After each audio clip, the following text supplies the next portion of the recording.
I just wrapped up a 20 golf round experiment, 10 rounds playing with 8 clubs, 10 rounds playing with 14. The idea was simple. Fewer clubs should make golf easier. Fewer decisions, less stress, better results. But by the end of it, the data didn't line up with that at all. My best rounds came with 14 clubs. My highest score came with 8. So this didn't turn out to be about clubs at all.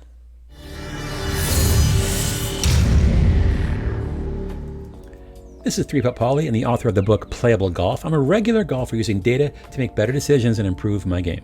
Now let's get into it. So let me go back to the start of this because the idea actually made a lot of sense at the time. I went into this thinking the problem with my golf game was decision overload. Too many clubs, too many options. If I could simplify the bag, I figured I could simplify the game. Less thinking, more commitment. So I built this whole experiment around the idea. Play rounds with 8 clubs, play rounds with 14, record everything and then compare what actually happens. So 20 rounds, same simulator, same format, everything captured on audio and transcribed. When I started going through the transcripts and coding the rounds, the first thing I noticed was that the pattern was real. With 14 clubs, my decision process got longer. I was talking more, weighing more options. You'd hear things like, it could be this or maybe that. And you could actually hear it in the way I was thinking through the shot. With 8 clubs, that almost disappeared. The decisions were quicker, more direct, a lot more this is the shot, and then just going. Less back and forth, less second guessing. So from a decision-making standpoint, the theory absolutely held up. Fewer clubs did simplify the process.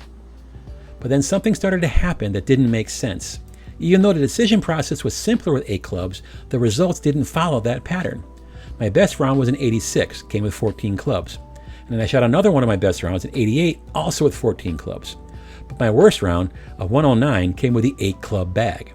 So when I stepped back and looked at all 20 rounds together, the pattern became clearer. The average score with 8 clubs was 95.8, with 14 95.7. Basically identical, even after adjusting for course difficulty. The difference was less than a stroke. So across 20 rounds, there's no real scoring advantage either way. And that's where things really started to shift for me, because now it's not just a few weird rounds, it's the entire data set saying the same thing. Fewer clubs made the decision simpler, but they didn't make me a better golfer. So if the number of clubs didn't actually change my scores, then what was? When I went back through the rounds, it came down to 3 things. First, execution, kind of obvious. There were rounds where I was swinging well, solid contact, predictable ball flight, and in those rounds, it didn't really matter how many clubs I had. And then there were rounds where my swing wasn't there. In those rounds, it didn't matter how simple the decision was, I still had to execute it. The bag didn't set the ceiling, my swing did. Second, and this surprised me more, was where my attention was going.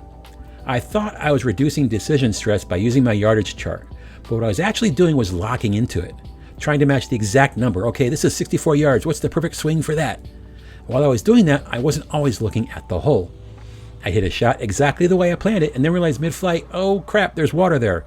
Or I didn't see that bunker, I didn't see it count for the slope. This was something that started showing up in the transcript analysis a couple episodes ago, but seeing it repeat across 20 rounds made it impossible to dismiss. I was putting my attention on the numbers, not on the shot. Now to be fair, part of that is the environment I'm playing in. I'm using a small iPad in a shadow box. I'm outdoors, it's hot and sunny. It's not always easy to see the full detail on the course, especially with E6, that tiny little graphic in the top right that shows you your shot. But that actually makes the point stronger. When visibility is limited, where I put my attention matters even more. And I was spending it on the chart instead of on the course. Then the third thing, everything outside of golf. There were rounds where I was dealing with job stuff, rounds where I was frustrated or just physically tired. And in those rounds, it didn't matter what the system I was using, everything broke down.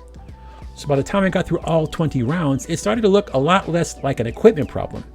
It was really about execution, where my attention was going, and honestly, just what was happening in my life that day. And then right at the end of the experiment, something happened that brought all of this together. I made a swing change. I started working on keeping my hands more forward impact, and almost immediately my distance changed. They improved. Clubs were going 10, sometimes 12 yards farther. My 60 degree used to carry 37 yards or so, was now 50. My 7-iron jumped too, so now I've got a problem. Because the entire system I've been using, the yardage chart, the partial swings, was built on old numbers. And I knew it. I even said during the round, I'm going to have to rebuild this chart.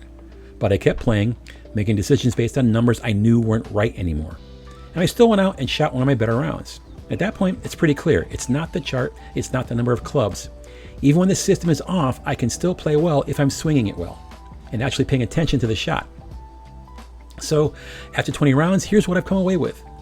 I designed this experiment as an either or question, 8 clubs or 14, simple decisions or more options. The answer turned out to be neither. Fewer clubs did exactly what I thought it would do. They simplified the decision-making process. That part of the theory was absolutely confirmed. But that didn't translate into better scores, because what actually controlled how I played wasn't the number of clubs in the bag, it was how well I was swinging it, where I was putting my attention, and what else was going on in my life that day. That was the biggest shift for me. I went into this trying to solve the problem of too many choices, but that wasn't really the problem. The problem was how I was using my attention inside the shot, trying to be precise, trying to find the perfect number, instead of just seeing the shot and reacting to it. The bag didn't fix that, it just changed how I got there. And that surprised me, because I spent months building a case for fewer clubs. I built dispersion charts, measured cognitive load, even ran sentiment analysis on my own transcripts. And the data said, yes, the decision making is cleaner with fewer clubs, but the score doesn't care. The score cares about your swing, your focus, and your state of mind. That's not what I expected to find, but I trust the data more than I trust the hypothesis. It's okay to be wrong. So for me going forward, this changes how I think about improving. It's not about adding or removing clubs, it's about simplifying how I approach the shot, paying attention to the right things, and building something I can actually trust under pressure.